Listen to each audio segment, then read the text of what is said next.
Hello viewers, welcome to Science TV. My name is Ruth Wairimo and our sign language interpreter doing the voicing is Wanjangede. Welcome for the news. The county governments are set to receive road development levy funds after the National Treasury released 3.68 billion shillings from the Road Maintenance Levy Fund to the devolved units.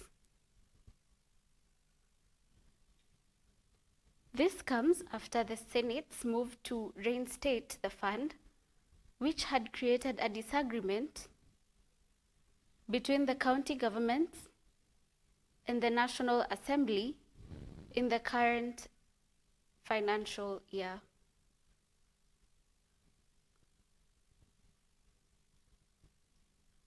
The Council of Governors said that the Treasury has released 35% of the expected funding, totaling to 10.58 billion shillings, that is supposed to be sent to counties this financial year. The Treasury's release of the funds follows a High Court order that dictates that the funds should be released to ease rural county roads maintenance throughout all counties.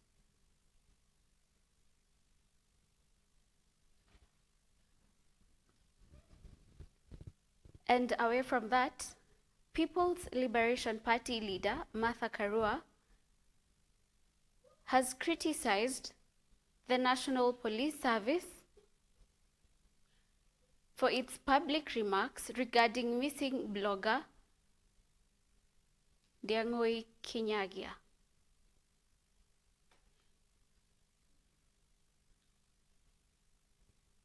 The police claimed Kihaki was not abducted but in hiding,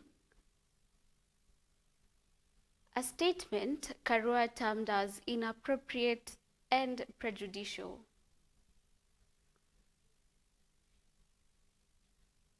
Posting on her official X account, Karua said that the matter is sub judice and should be addressed through the courts, not media platforms. She maintained that the police remain suspects until a court rules otherwise, and urged them to present any evidence through formal legal channels, not public statements.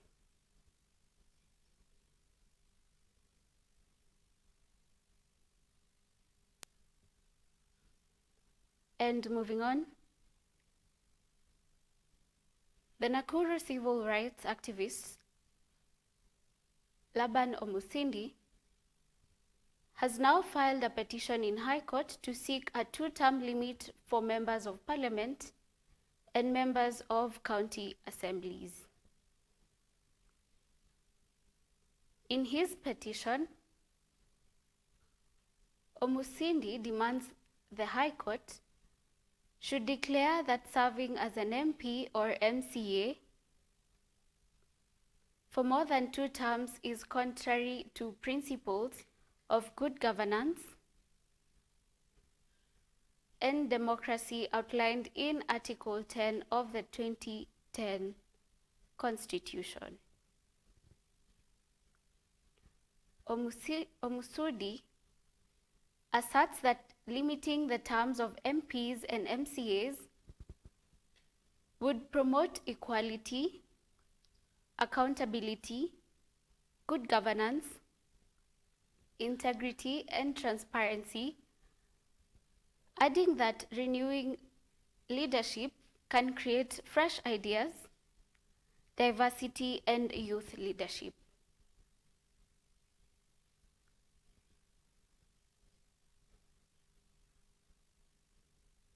And on to our next news item. GEM MP Elisha Odhiambo is preparing to file a petition against former Interior Cabinet Secretary Dr. Fred Matiang'i over alleged extrajudicial killings during the Jubilee administration. The MP wants Matiang'i barred from seeking presidency, citing his role in state-linked atrocities, including the dumping of bodies in River Yala.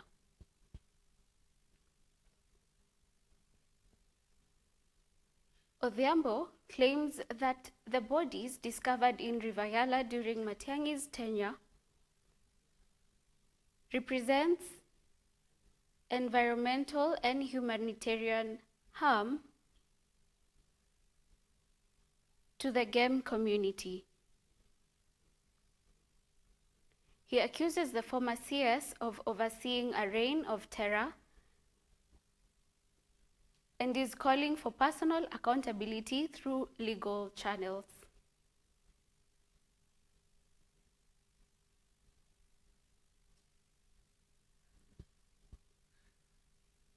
And on to our next news. National Assembly Speaker Moses Wetangula has condemned leaders who use divisive politics for personal gain, warning that such practices threaten national unity and progress. Speaking in Taveta during a women empowerment forum, also held in Mwatate constituency, Wetangula said politics based on pride, insults, selfishness, and ethnic discriminations endangers the country's future. He emphasized that all tribes are equal and must be treated with respect. Wetangula also raised concern over the exploitation of unemployed youth in political violence. He termed it an unfortunate misuse of the young generation, urging the leaders to install discipline and create opportunities instead.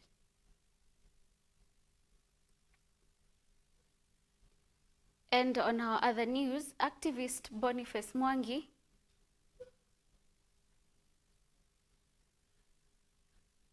has decreed rising cases of police brutality, abductions, and killings following the June 25th anti-government protests. In an interview with journalist Mike Kihaki, Mwangi described the current state of the country as one ruled by fear rather than democracy. He cited the disappearance of Brian Odhiambo and the killing of teacher Albert Ojwang as examples of growing impunity, saying there has been no justice or accountability for the victims. Mwangi warned that activists will not be silenced, vowing to continue speaking out against injustice despite increasing threats to their safety.